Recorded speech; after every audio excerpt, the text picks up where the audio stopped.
Chers poissons, bonjour, je suis ravie de vous retrouver, Audrey d'Énergiolib, et on va voir ce que réserve ce mois de décembre, ce qui est à conscientiser, quels sont les messages. Allez, donc pour vous qui êtes poisson, ascendant poisson, signe lunaire en poisson, qui souhaitez travailler avec cette magnifique énergie qui est le poisson. Alors, avec Tao, là, voilà, on a la dispersion, négativité diffuse, rétablissement de l'harmonie, circulation, revitalisation, dissolution des divisions, éclaircissement. Alors,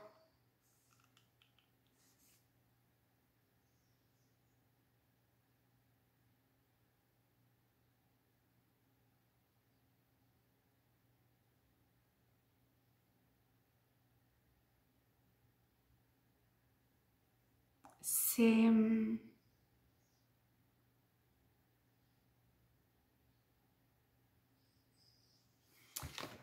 Vous voyez cet être qu'on imagine au bord de la falaise, qui joue du violon et qui fait danser ou qui danse avec les feuilles.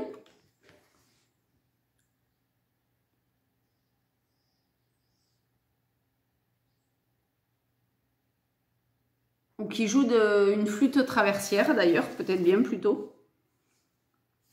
59. Le temps de la dispersion correspond à une influence subtile mais puissante qui œuvre en direction de la plénitude. Il a la capacité de dissoudre, de disperser ou de chasser tout obstacle ou raideur qui a été une entrave à l'unité. Lorsque les gens ne communiquent plus, leur relation en souffre. Il peut y avoir de la même manière une rupture de communication à l'intérieur de nous quand nous compartimentons et négligeons nos propres sensations ou pensées. Il en résulte un repli sur nous-mêmes et une aliénation dont les symptômes peuvent se manifester intérieurement ou dans notre travail ou bien encore dans notre relation aux autres. Au sens le plus profond, le temps de la dispersion nous offre l'opportunité de nous unir à nouveau à notre âme en réveillant notre aptitude à nous émerveiller et en attisant notre désir d'exprimer l'inexprimable. Waouh!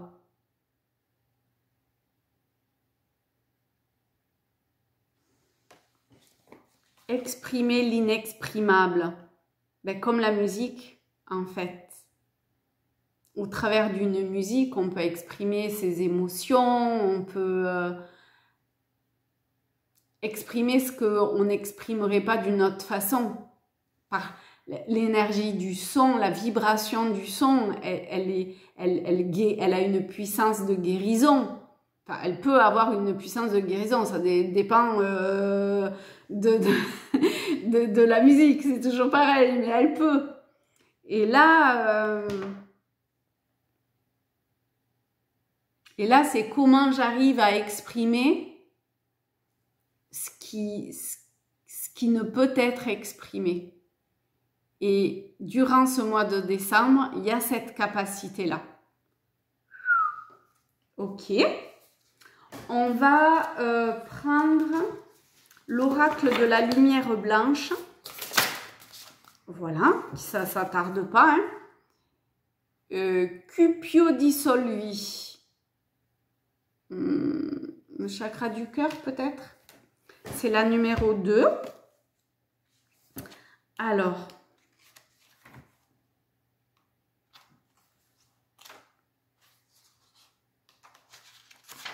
hop. Il est temps de lâcher prise. Chaque situation s'arrange à sa manière. Vous voyez, c'est quand on veut maîtriser la façon dont ça va s'arranger, que l'on met des résistances, que l'on essaye de faire comme on voudrait que ça soit, alors que en laissant, c'est pas en ne rien faisant, c'est en laissant l'énergie se manifester que ça se règle comme ça doit se régler. Et du coup,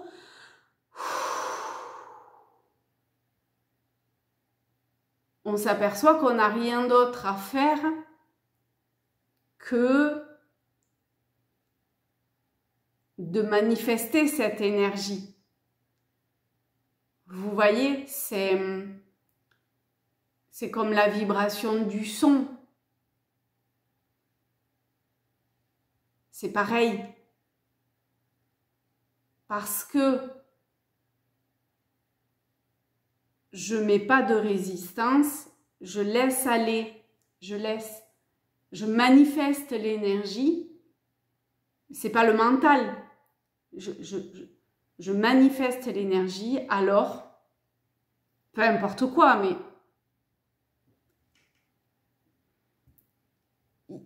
en tout cas, c'est plus fluide.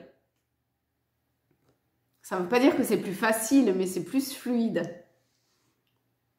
Ayez confiance en la sagesse de votre cœur.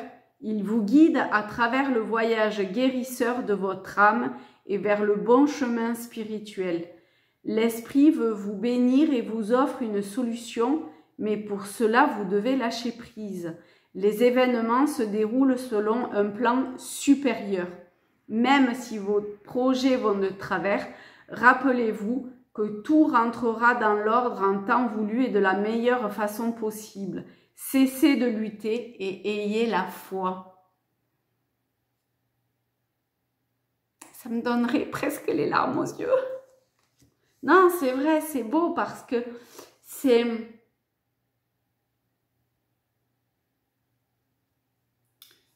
Quand on veut que les choses se passent comme notre mental ou comme on programme, comme on aimerait que ça se passe, alors on n'est pas ouvert, on ne s'autorise pas à vivre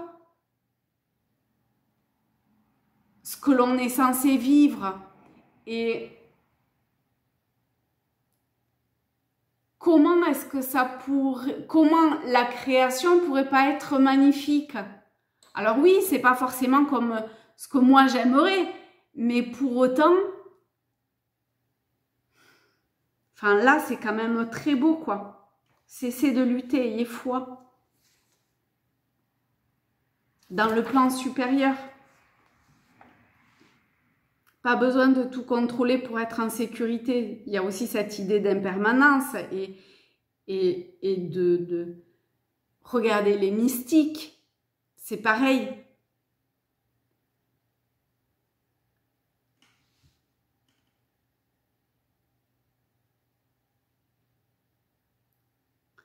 Donc peut-être qu'il existe un problème concret et important dans votre vie et l'envisager d'un point de vue plus mystique en cherchant une connexion spirituelle guérisseuse peut vous permettre de le dissoudre. Vous pouvez le transformer de manière que votre point de vue actuel sur votre souffrance disparaisse. Un chemin vers la guérison existe, que vous n'avez pas encore identifié. Donc, s'abandonner va permettre de le découvrir.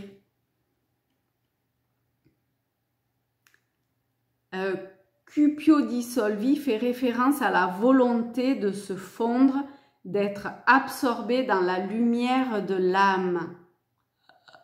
C'est beau, quoi. Ça me fait penser à la vidéo que je viens de faire sur les Verseaux. Sous un autre angle, mais ça revient, ça m'y fait penser.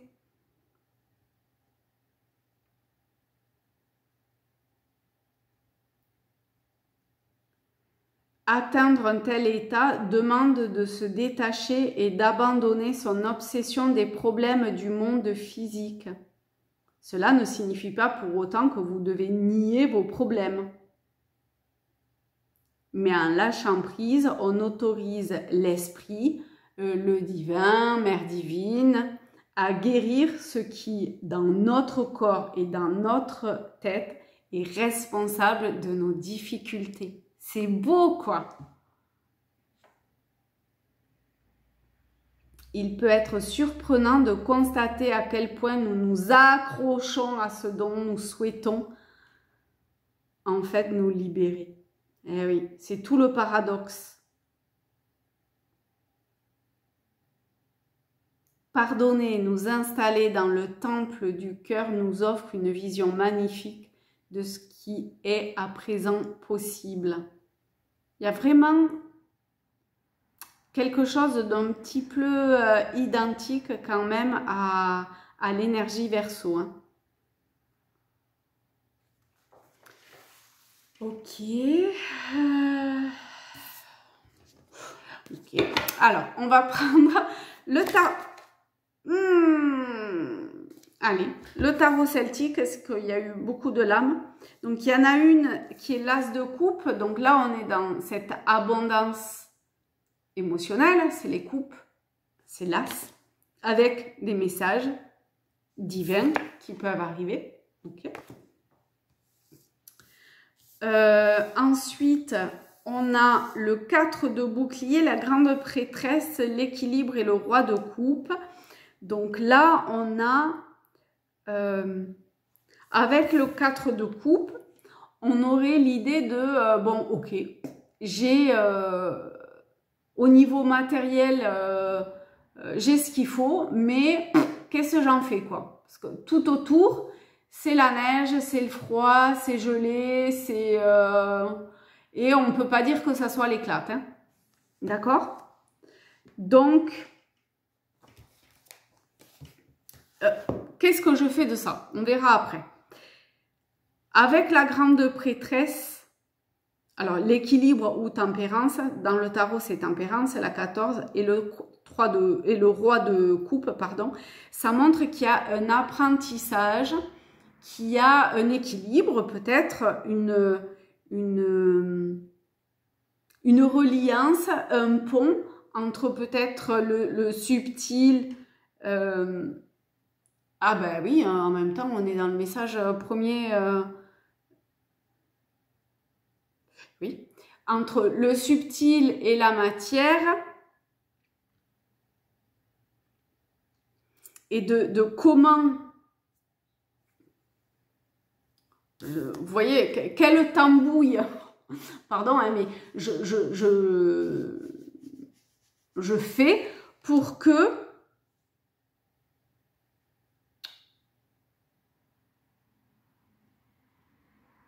donc émotionnellement avec le roi de coupe, ça soit stable, malgré ce qu'il peut y avoir autour, et avec tempérance et donc bon, l'équilibre ici. Comment je trouve une paix? Peut-être dans une forme de modération, je ne sais pas.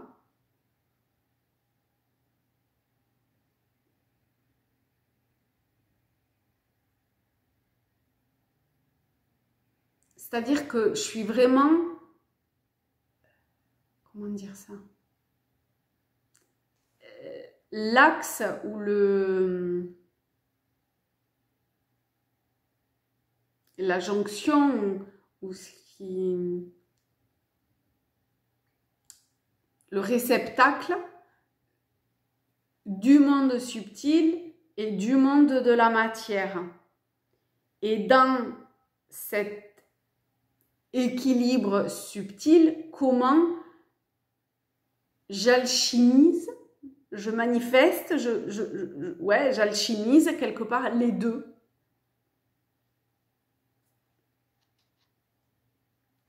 Et c'est pas en restant dans, comment dire,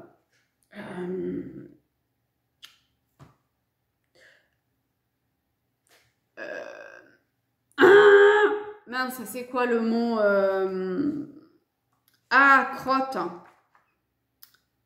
Je vais le retrouver.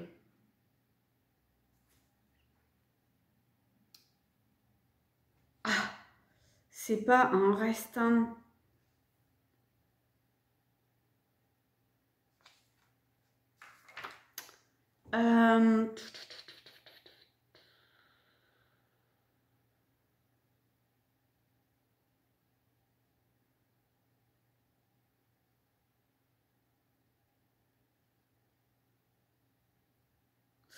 Ah, il y a peut-être une idée d'oser prendre des risques sur le plan de la matière.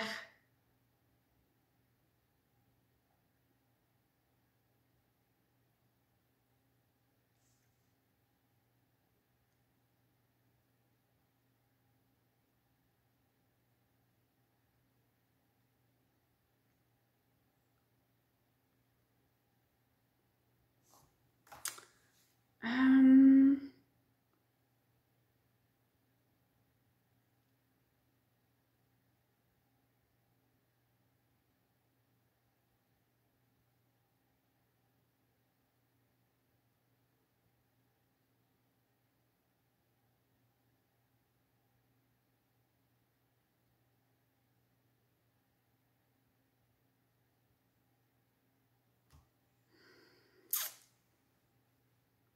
Il y a un apprentissage. Avec la grande prêtresse, il y a forcément un apprentissage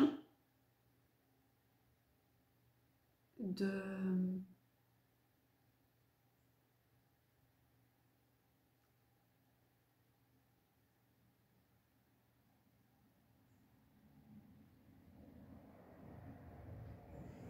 comment... Ah là là, je bug. En fait, vous voyez sur cet arc-en-ciel qui fait le pont.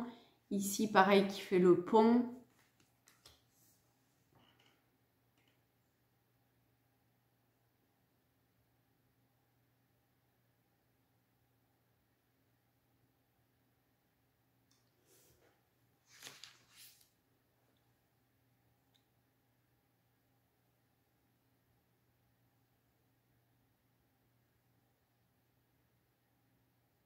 C'est est-ce que...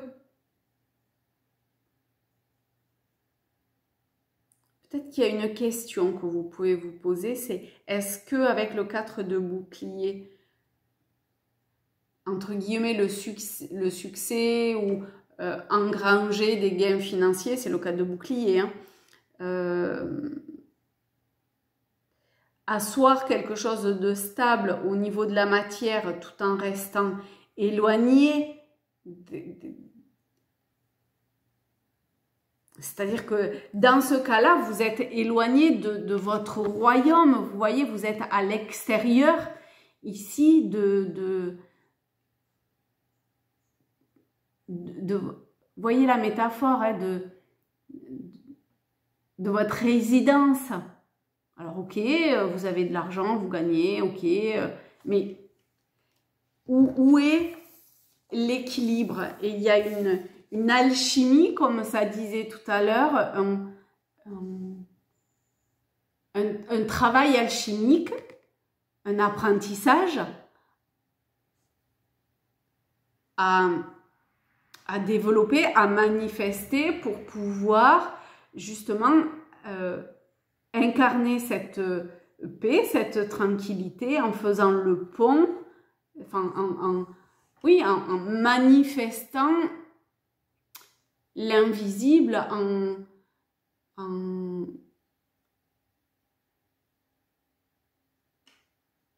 sans être embarqué dans des émotions. Avec le roi de coupe, on est stable émotionnellement.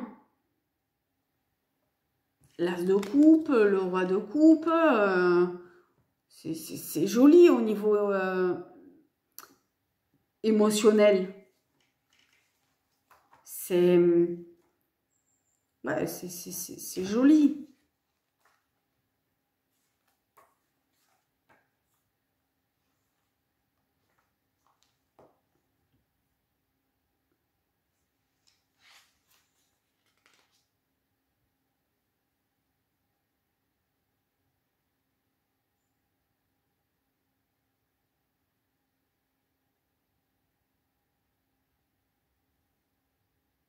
c'est peut-être aussi manifester votre nature, votre véritable nature.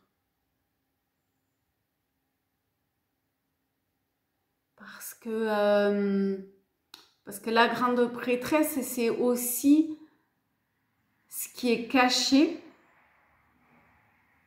Donc peut-être que il y a je sais pas, comme une capacité à pouvoir connecter un plan qui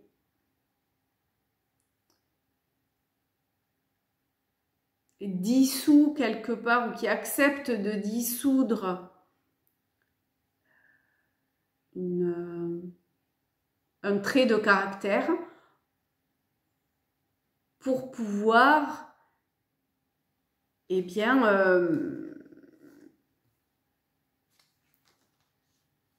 comment dire,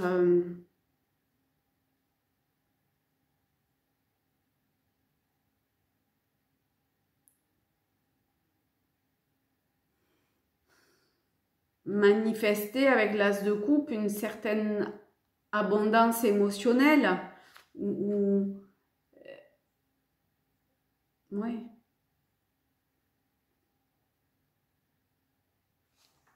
L'as de coupe, on est sur le cœur, le roi de coupe aussi. Après, peut-être que comment dire ça, que le domaine, enfin le champ d'expérience, il n'est pas du tout dans le domaine amoureux. Mais l'amour, le cœur, il est dans tout ce que l'on fait, d'accord? Là, on a le cadre de bouclier, donc a priori, ça a trait à la matière quand même. Ou à l'argent, peu importe quoi. Ça peut être le travail, puisque ça ramène de l'argent. Ça peut être... on parlait de domaine, donc la maison, ou au niveau de la société dans laquelle vous êtes, mais il est question en tout cas avec les deniers, de gain d'argent, de matière. Puis c'est...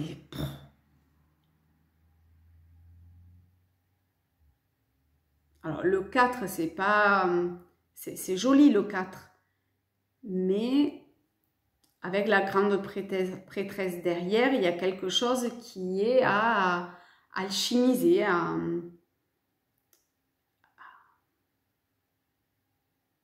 oui. C'est fou, il n'y a que ce mot qui sort. Pourtant, c'est pas un mot que j'utilise souvent. Hein.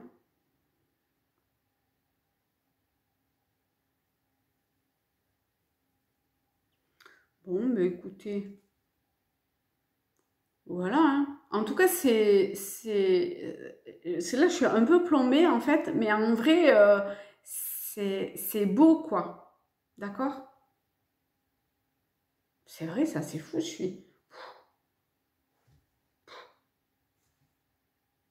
Ah ben tiens, on va prendre Rumi par rapport à ça, pour essayer de comprendre voilà, le pourquoi du comment. L'étoile mère Arrakis, c'est la 23. Elle est belle, hein, je vous la montre. Soit, alors attendez, je me sens. Soit le roi atteignant son propre royaume, soit la lune atteignant son apogée. Combien de temps vas-tu encore roucouler comme un pigeon? Vide ton esprit de tous les désirs mortels, deviens la vie sans souffle. Tu n'appelleras plus Dieu, car tu seras plongé en lui. Rumi. On comprend mieux? Ton étoile mère, Arrakis, danse avec ton âme sur les plans célestes intérieurs.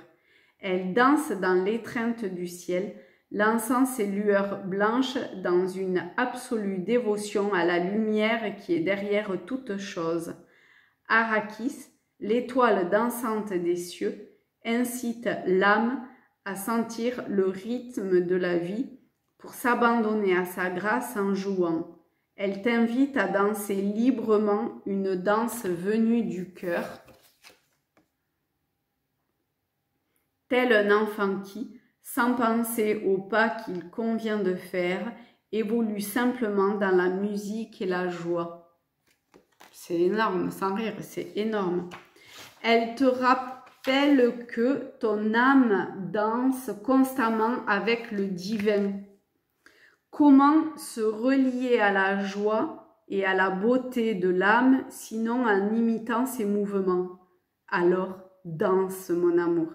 Laisse ton être danser.